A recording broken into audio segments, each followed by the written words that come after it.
Hi friends, please subscribe to Amravati Media and press the bell icon for more latest updates.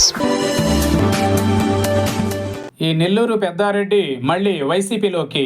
Nellore పెద్దారెడ్లు చాలా మంది ఉన్నారు. అందులో ఆయన కూడా ఒకరు. ఆయనది బలమైన రాజకీయ నేపథ్యం. అన్న మేకపాటి రాజమోహన్ రెడ్డి సీనియర్ పొలిటీషియన్గా ఉన్నారు. ఆయన పలుమార్లు ఎంపీగా గెలిచి నెల్లూరు రాజకీయాలలో చక్రం తిప్పారు. ఆ సమయంలోనే ఆయన సోదరుడిగా చంద్రశేఖర్ రెడ్డి రాజకీయ రంగ ప్రవేశం చేశారు. ఆయన ఉదయగిరి నుంచి అనేక సార్లు గెలిచి తన సత్తా చాటుకున్నారు. మేకపాటి బ్రదర్స్ మొదట కాంగ్రెస్లో ఉన్నారు. ఆ తర్వాత వైసీపీలో చేరారు.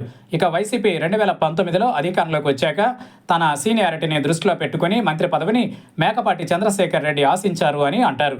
అది దక్కలేదు సరికదా, పార్టీలో తమ మాట చల్లలేదు అన్న భావనతో ఆయన కూటమి వైపు మళ్లారు.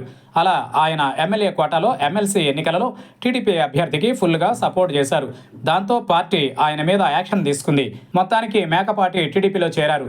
2024 ఎన్నికలలో ఉదయగిరి ఎమ్మెల్యే టికెట్ వస్తుందని అనుకుంటే అది కాస్త దక్కలేదు. పోనీ పార్టీ అధికారంలోకి వచ్చింది కదా, ఎమ్మెల్సీ అయినా ఇచ్చి తన గౌరవానికి తగిన మర్యాద ఇస్తారు అనుకుంటే అది లేదని పెద్ద ఆయన తెగ బాధపడుతున్నారని అంటున్నారు.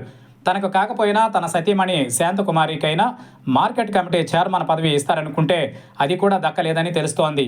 దాంతో మేకపాటి తీవ్ర అసంతృప్తితో ఉన్నారని ప్రచారం సాగుతోంది. తనకు పదవి దక్కకపోవడానికి స్థానిక ఉదయగిరి టీడీపీ నేతలే కారణమని ఆయన భావిస్తున్నారట. దాంతో ఆయన వారి మీదనే విమర్శలు చేస్తూ పార్టీలో కొత్త చర్చకు తెరలేపుతున్నారని అంటున్నారు. అయితే మేకపాటి తిరిగి వైసీపీలోకి వెళతారని జరుగుతున్న ప్రచారం కాకరేపుతోంది. దాని మీద చంద్రశేఖర్ రెడ్డి సతీమణి శాంతకుమారి అయితే ఘాటుగా స్పందించారు. తాము టీడీపీని వీడేది లేదని ఇక్కడే ఉంటామని చెబుతూనే చేసిన మేలు గుర్తు చేసుకోలేని వారు అని స్థానిక టీడీపీ ఎమ్మెల్యే మీద పరోక్ష విమర్శలు చేశారు. దీంతో ఉదయగిరిలో ఏదో జరుగుతోంది అన్నది అయితే పసుపు పార్టీ పెద్దలకు అందుతున్న సమాచారంగా ఉంది. అయితే నెల్లూరు పెద్దారెడ్డిని హైకమాండ్ పిలిచి బుజ్జగిస్తుందా, ఏదైనా పదవి ఇస్తారా లేక లైట్ తీసుకుంటారా అన్నది చూడాల్సి ఉంది. అయితే పదవులు ఊరకే రావు అన్నది కూడా కొత్త రాజకీయ సామెతగా గుర్తు చేసుకోవాలి.